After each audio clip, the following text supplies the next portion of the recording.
Easement.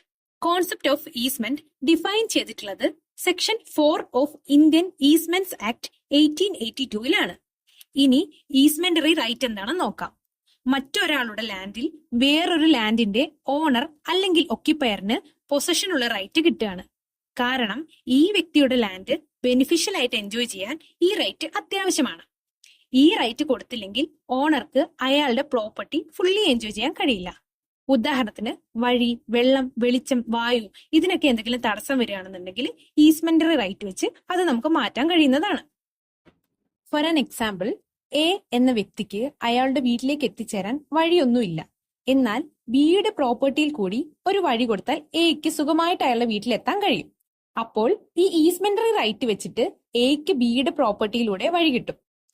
ഈ കേസിൽ നമുക്ക് എയെ ഡോമിനന്റ് ഓണർ എന്ന് വിളിക്കാം.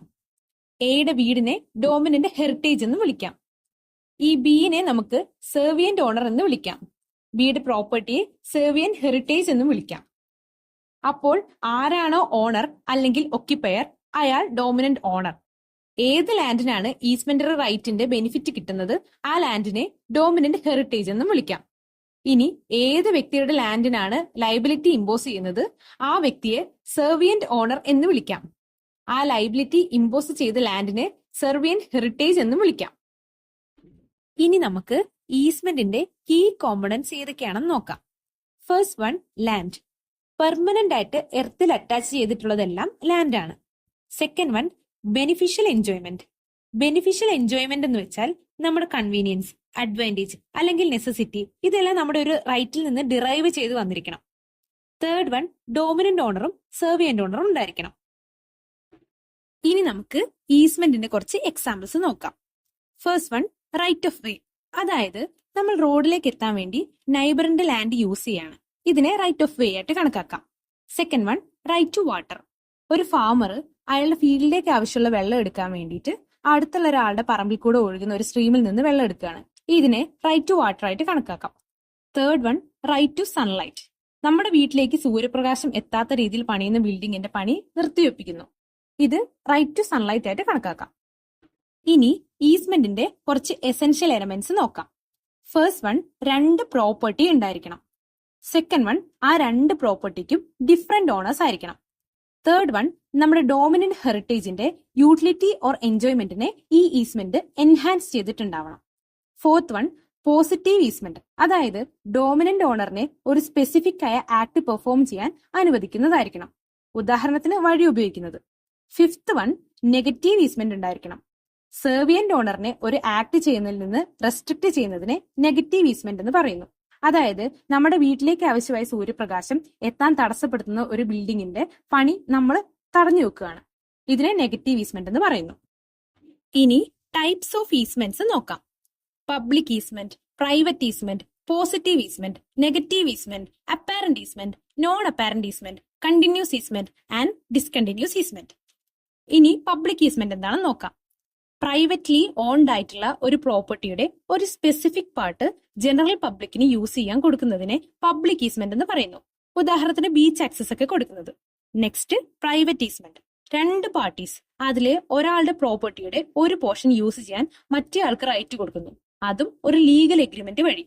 ഇതിനെ നമ്മൾ പ്രൈവറ്റ് ഈസ്മെന്റ് എന്ന് പറയുന്നു. Next, positive easement. മറ്റൊരാളുടെ പ്രോപ്പർട്ടിയിൽ സർട്ടൻ ആക്ഷൻസ് ചെയ്യാൻ ഈസ്മെന്റ് ഹോൾഡർക്ക് റൈറ്റ് കൊടുക്കുന്നതിന് പോസിറ്റീവ് ഈസ്മെന്റ് എന്ന് പറയുന്നു. Next, negative easement. ഒരു പ്രോപ്പർട്ടിയുടെ ഓണറിനെ അയാളുടെ പ്രോപ്പർട്ടി വേണ്ടതുപോലെ യൂസ് ചെയ്യുന്നതിൽ നിന്നും റെസ്ട്രിക്ട് ചെയ്യുന്ന ലീഗൽ എഗ്രിമെന്റിനെ നെഗറ്റീവ് ഈസ്മെന്റ് എന്ന് പറയുന്നു. Next one, apparent easements. ഒരു കോമ്പീറ്റന്റ് ആയ ആൾക്ക് ലാൻഡ് കെയർഫുൾ ആയി ഇൻസ്പെക്ട് ചെയ്താൽ കാണാൻ കഴിയുന്ന കാര്യങ്ങൾ. ഉദാഹരണത്തിന് തോട്, കിണർ ഇതൊക്കെ വിസിബിൾ ആണല്ലോ. ഇതിനെ നമ്മൾ അപ്പാരന്റ് ഈസ്മെന്റ്സ് എന്ന് വിളിക്കുന്നു. Next one, non apparent easements. Visible അല്ലാത്ത ഈസ്മെന്റ്സ് ആണ് non apparent ഈസ്മെന്റ്സ്.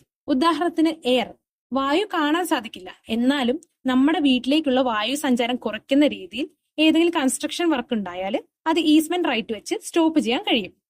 Next one, continuous easement.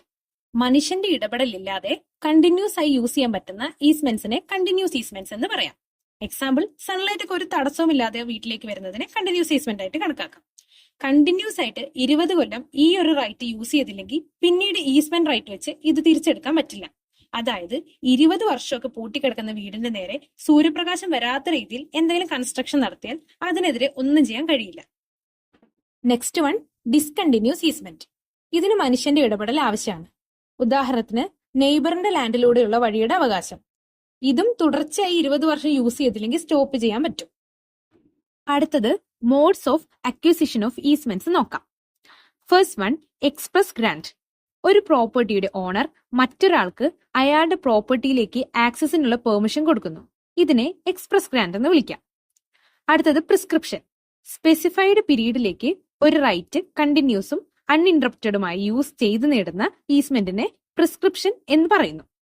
അടുത്തത് നെസസിറ്റി. ആക്സസ് നേടാൻ ആവശ്യമുള്ളപ്പോൾ ഈസ്മെന്റ് അക്വയർ ചെയ്യുന്നതിനെയാണ് നെസസിറ്റി എന്ന് പറയുന്നത്. അടുത്തത് ഇംപ്ലിക്കേഷൻ. അത്യാവശ്യമായ സാഹചര്യത്തിൽ ഇംപ്ലോയ്ഡ് ആയി ഈസ്മെന്റ് നേടുന്നതിനെയാണ് ഇംപ്ലിക്കേഷൻ എന്ന് വിളിക്കുന്നത്. അടുത്തത് കസ്റ്റമറി ഈസ്മെന്റ്. ഒരു ലോക്കൽ കസ്റ്റം വഴി ഈസ്മെന്റ് അക്വയർ ചെയ്യുന്നു. ഇതിനെ കസ്റ്റമറി ഈസ്മെന്റ് ആയി കണക്കാക്കാം. അടുത്തത് കൺസർവേഷൻ ഈസ്മെന്റ്. ഒരു ലാൻഡിന്റെ ഓണർ അയാളുടെ ലാൻഡിന്റെ എൻവയോൺമെന്റൽ വാല്യൂ സംരക്ഷിക്കാൻ വേണ്ടി ഗവൺമെന്റ് ഏജൻസിക്കോ അല്ലെങ്കിൽ ലാൻഡ് ട്രസ്റ്റിനോ സ്വമേധയാ ഒരു ഈസ്മെന്റ് നൽകുന്നു. ഇതിനെ കൺസർവേഷൻ ഈസ്മെന്റ് എന്ന് വിളിക്കുന്നു. അടുത്തത് grounds for extinguishment of easements. First one, destruction of property. Dominant അല്ലെങ്കിൽ സെർവിയന്റ് പ്രോപ്പർട്ടി ഡിസ്ട്രോയ് ചെയ്താൽ ഈ ഈസ്മെന്റ് ഓട്ടോമാറ്റിക്കലി എൻഡ് ആവും. ഒരു നോൺ എക്സിസ്റ്റിംഗ് പ്രോപ്പർട്ടിയിൽ ഈസ്മെന്റ് എക്സസൈസ് ചെയ്യാൻ കഴിയില്ലല്ലോ. അടുത്തത് permanent change in dominant property. Permanent ആയിട്ട് ഡോമിനന്റ് ഹെറിറ്റേജിൽ മാറ്റങ്ങൾ വരുത്തുകയാണെങ്കിൽ അത് ഈസ്മെന്റിനെ സ്റ്റോപ്പ് ചെയ്യിക്കും. അടുത്തത് release by dominant owner. Dominant പ്രോപ്പർട്ടിയുടെ owner expressly or impliedly servient പ്രോപ്പർട്ടിയിൽ വന്നിട്ടുള്ള ഈസ്മെന്റ് റിലീസ് ചെയ്താൽ ഈസ്മെന്റ് അവിടെ വെച്ച് എൻഡ് ആവും. അടുത്തത് അബാൻമെന്റ്. ഡോമിനന്റ് ഓണർ ഈസ്മെന്റ് ഉപേക്ഷിക്കാനുള്ള ഉദ്ദേശത്തോടെ ഒരുപാട് കാലത്തേക്ക് ഈസ്മെന്റ് ഉപയോഗിക്കാതിരുന്നാൽ ഈസ്മെന്റ് അവിടെ വെച്ച് എൻഡ് ആവും. അടുത്തത് expiry of condition. Easement create ചെയ്തിട്ടുള്ളത് ഒരു സ്പെസിഫിക് ടൈം ലിമിറ്റിലേക്കോ അല്ലെങ്കിൽ എന്തെങ്കിലും കണ്ടീഷൻസ് വെച്ചിട്ടാണെങ്കിലോ അത് കഴിയുമ്പോൾ ഈസ്മെന്റ് എൻഡ് ആവും. അടുത്തത് ടെർമിനേഷൻ ഓഫ് നെസസിറ്റി. ഒരു സ്പെസിഫിക് ആയ നീഡിന് വേണ്ടിയിട്ടാണ് ഈസ്മെന്റ് ക്രിയേറ്റ് ചെയ്തിട്ടുള്ളതെങ്കിൽ ആ നീഡ് കഴിയുമ്പോൾ ഈസ്മെന്റ് എൻഡ് ആവും.